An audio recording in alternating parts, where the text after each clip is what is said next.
Hi, everybody. Today I want to talk about survivors being victim shamed. And doesn't matter what kind of abuse you've suffered.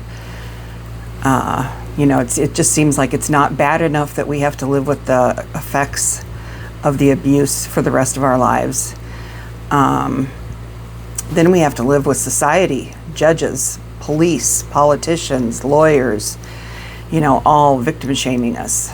So I've been asking myself, why is that? And it doesn't matter if it's a thug off the street or if it's someone in power. The abuse, the effects of the abuse is the same for the woman. And the difference between a thug and somebody in power is that a thug goes to prison and somebody in power can buy their way out of any crime, it seems, in today's world. And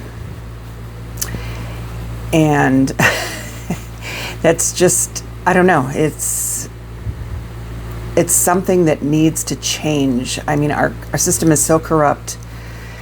Women have been fighting for change for decades, I mean, I'm 65 and it hasn't changed in my lifetime.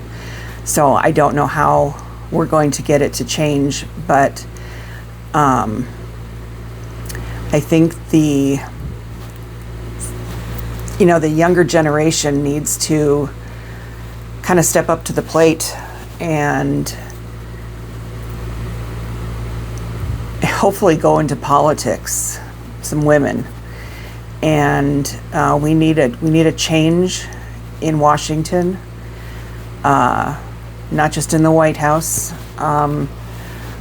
but we need a lot more younger women in Congress. Women, not women who act like the men, the people in Congress right now. We need somebody who's actually going to stand up for the women and not the men. So the only way that's going to happen is if we can vote in a whole bunch of women into Congress and hopefully a woman president in 2 years.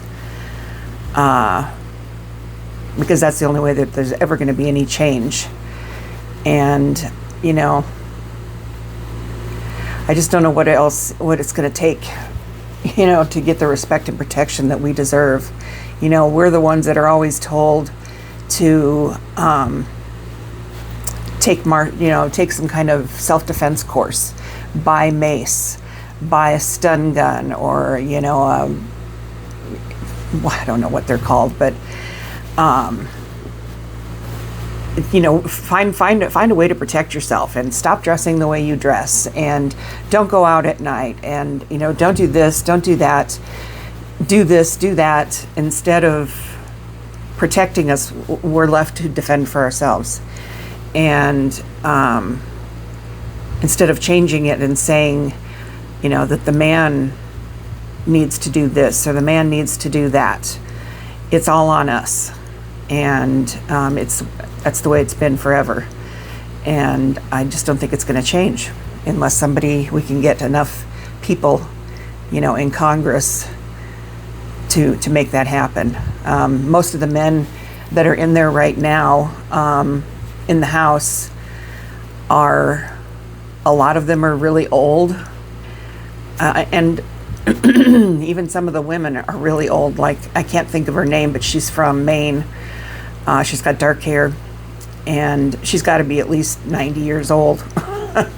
She needs to go away. She is not the kind of woman that would stand up for women's rights. That's not the kind of women we need in Congress. We need women who are going to stand up for our rights instead of taking us back into the 18th century.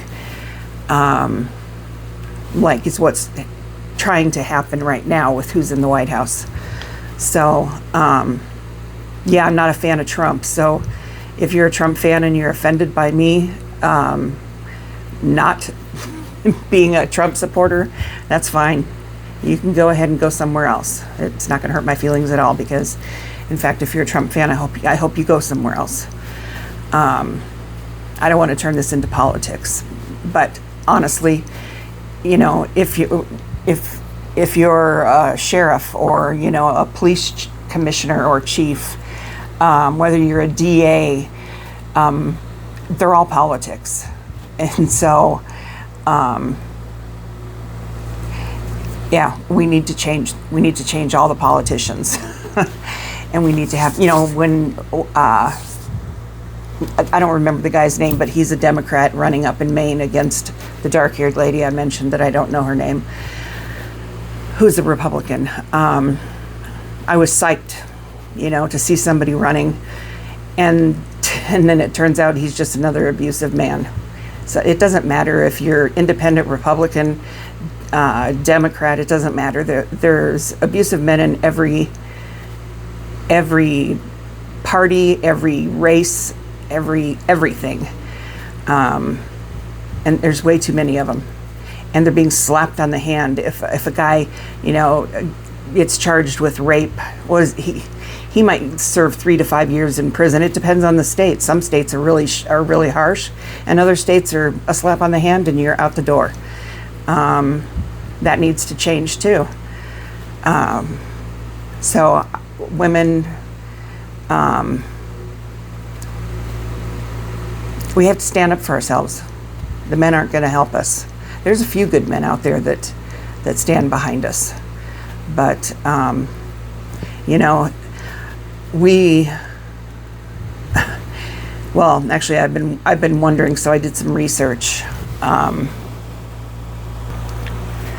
So I I did some research about how many other countries have women presidents, and I found out that around the world, 28 countries have women who serve as heads of state, as heads of state, and 16 of those countries, they're actually the president.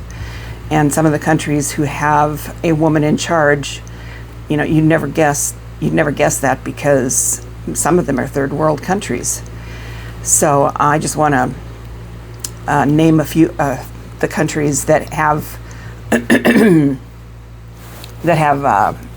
female leaders.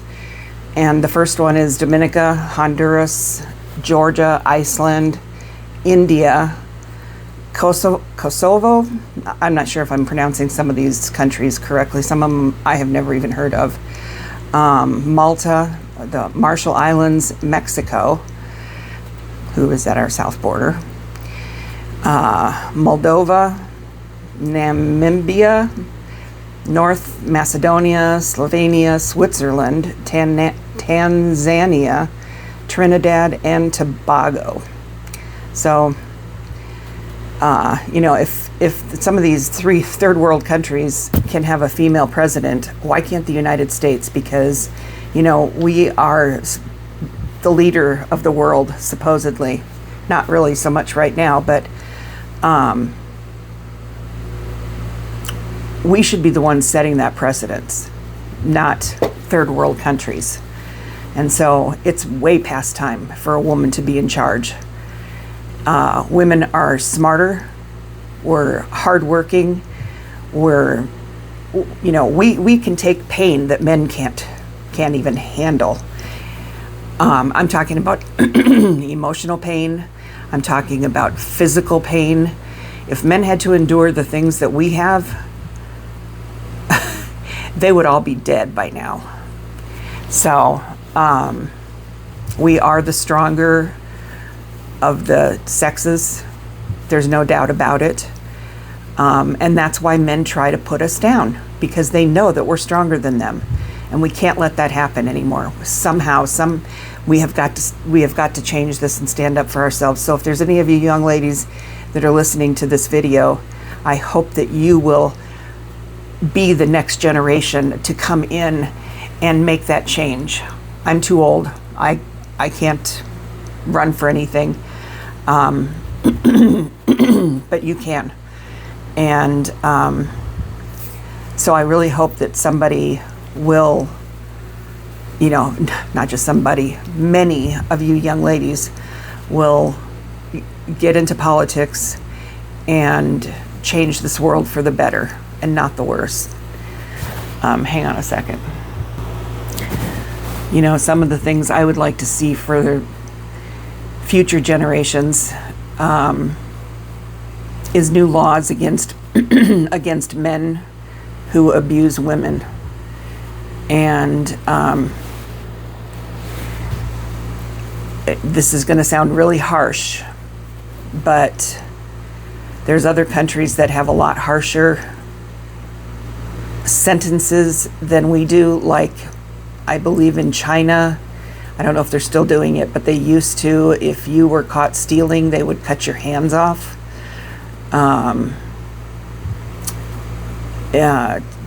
Yeah. So if another country can, do something, I mean, that's extreme. However, I think that if a man rapes a woman, there should be some procedure to leave him impotent without literally cutting off his what. That way, if he's impotent, he can't ever rape anybody again. Because putting him in jail for a couple of years doesn't do anything. They just get out and they do it all over again. So something more drastic needs to take place for the future. And I don't think that that's harsh. I mean, it may be harsh, but I think it's needed, because that's the only way we're going to get protection. If men might think twice about raping a woman if they know that they'll be made impotent. So I think that's something that needs to be done. And, I think I just heard in Ohio, men who have been convicted of domestic violence are now going to be eligible to carry firearms. It used to be that it was a felony for them to carry a firearm in most states. And now Ohio has flipped the switch and they're going to give them guns. So, it's not bad enough that we've been beaten and put in the hospital. Now let's give them a gun so they can kill us. Too many women are being killed every day because of domestic violence. And you want to put the guns back in the hands of the perpetrators. That's just insane. So, think about it. And I really hope that there's some young women out there who will lead the way to change in the future. So take care, everybody, and I will talk at you next time.